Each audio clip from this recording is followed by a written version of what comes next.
You probably already know that Facebook analytics and insights are essential to reach people online effectively with your message as a church. But anyone that has been in analytics on Facebook will tell you that it can be daunting and confusing and just difficult to navigate. My name's Sammy, I'm here with Digivangelism, and today we're here to talk about how to manage your metrics in Facebook Insights. We're here at Digi every single week with a new video, blog post, and podcast episode, Tuesday mornings at 9 a.m. Eastern Time, sharing with you the latest digital ministry tricks and trends to help you be more effective with your digital ministry, reaching people online with the love of Jesus. That's what we're all about. And we know that's what you're all about too. If that sounds like something of interest to you, please be sure to subscribe to our channel so you don't miss a single video of digital ministry goodness. And now, let's get started. You know that old saying, the only thing constant is change? Well, that is Facebook for you. They are the masters of change. I mean, they're constantly learning how we operate and constantly adapting to make social networking easier for us to do. Most recently, in September 2020, Facebook went through a bit of a facelift when new Facebook came out, and even more recently, in January 2021, some new changes were rolled out as well. So, before we go on, please, if you don't have a Facebook page, you need to actually stop watching this video, go to this video, and it's how to set up a Facebook page for your church with new Facebook. Okay, now it's just Facebook people here, or at least people with church Facebook pages, because maybe you deleted your personal Facebook profile because...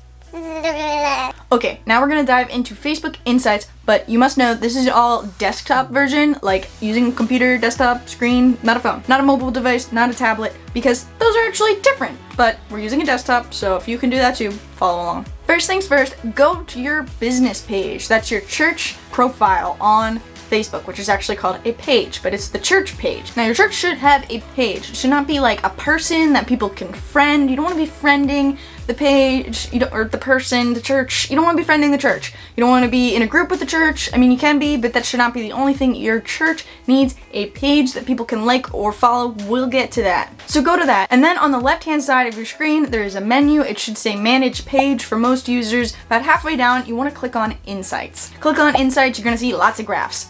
Lots of graphs, lots of graphs. These pretty graphs are representations of your church and how your digital ministry is going, and we'll get into that more in a second. But you should notice that there are 3 different options for how you can look at these graphs. I'm just kidding, there's actually 4. The 4 different options available to you are today, yesterday, 7 days, the last 7 days, or the last 28 days. Side note, if you go into Facebook Business Suite, you can actually pick the dates that you would like to see the statistics for, the graphs, the pretty graphs. You could pick which dates the graph will be in between, but we're not talking about that. We're actually going to suggest that you click on the past 28 days. In our experience and our research, 28 days is a really good time period to just monitor your metrics and respond accordingly. So you can actually click one of those tiles, or you can go onto the left-hand side of the page, and again, all of those different options will be represented, and you can click on those individual options available to you. All right, let's talk about some differences, because there are some things that sound very similar here and some things that are very different. First up, organic versus paid. So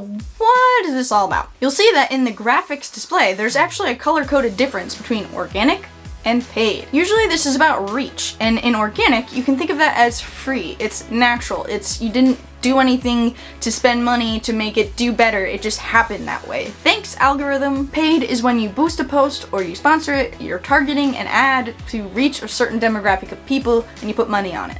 If you don't regularly boost your posts or buy any ads for your church, you might have noticed your organic reach actually declining over the past few months. Unfortunately, this is because Facebook is starting to overall favor paid ads. Believe it or not, Facebook wants to make some money off of this, and so if you're paying to boost an ad or boost a post, Facebook is gonna, definitely put that out there. But if you're just letting organic reach do its thing, it might be less and less effective as we go forward. Now, fear not, we do have some tips that we're going to give in this video about how to combat that. But also, if you are interested in some concrete ways you can implement that other churches are showing faces and actually getting their people in front of other people's Facebook screens, please watch this video of 7 awesome churches that let us just tell their stories about how they are making some unique, eye-catching posts on Facebook that will certainly help the algorithm work in your favor too. Alright, so by now you're probably seeing some numbers and maybe wondering, what is this all about? Okay, first let's start with likes versus followers. What's the difference here? Someone who likes your page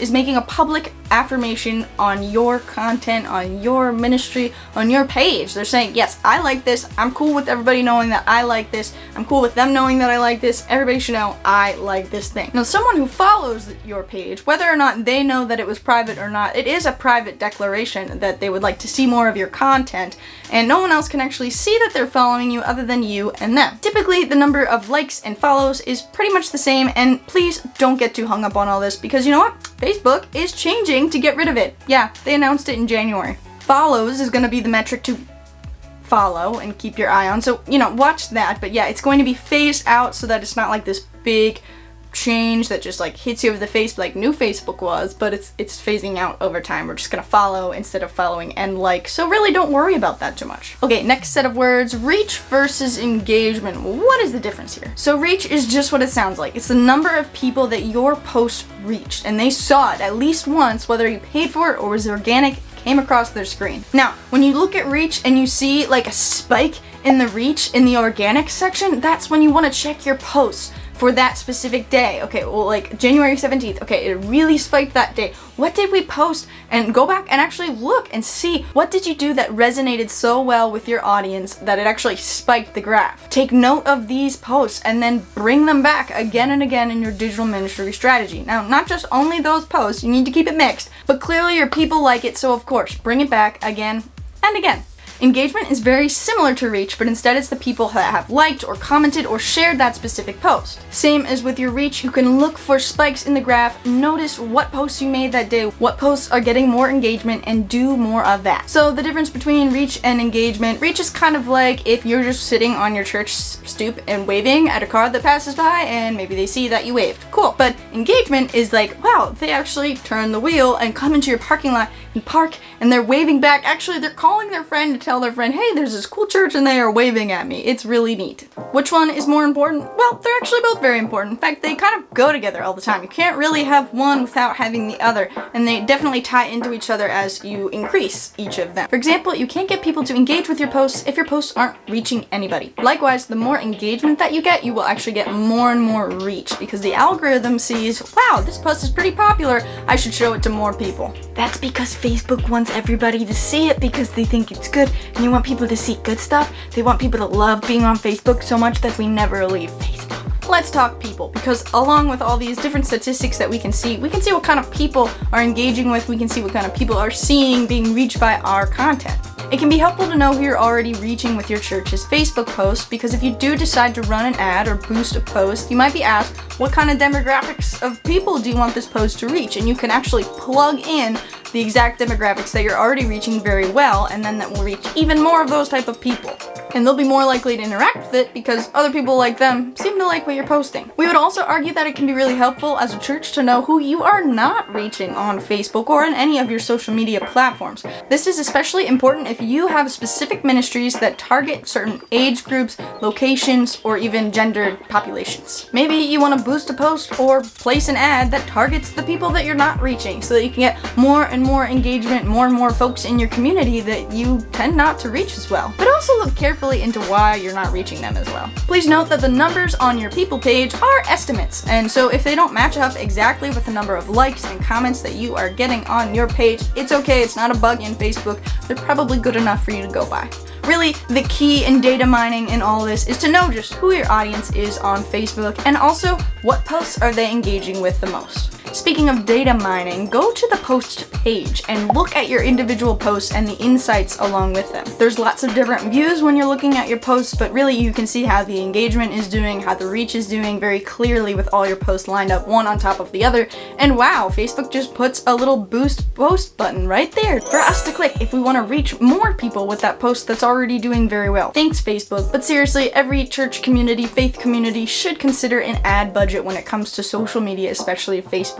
It really doesn't take that much money to make an ad go far and wide on Facebook, and so put it in your budget, and then use it well. Last but not least, while we've been talking a lot about Facebook analytics and insight, we want to encourage you to be well-rounded as a church community. Find where your people are and go there. It might not be Facebook. If you need some ideas on how to be church on Instagram or Instagram Reels or TikTok, I'll link some things up here. But really, don't put all your social media eggs in the Facebook basket. It's a great place to start. It's a great social media platform to be on for most churches, but Facebook is a publicly traded company and they want to make money. The main way they make money is to make you buy ads. This could mean that it becomes even harder and harder over time for folks to actually reach people organically, and that more and more of us will be forced to use ads to actually reach people with our content. That's why it's so important for you to understand your metrics. Who are you reaching and what kind of content does well, even if it's not always used on Facebook. One thing you can do to help with that situation is to encourage your leadership, your staff, your pastor, if you're not the pastor,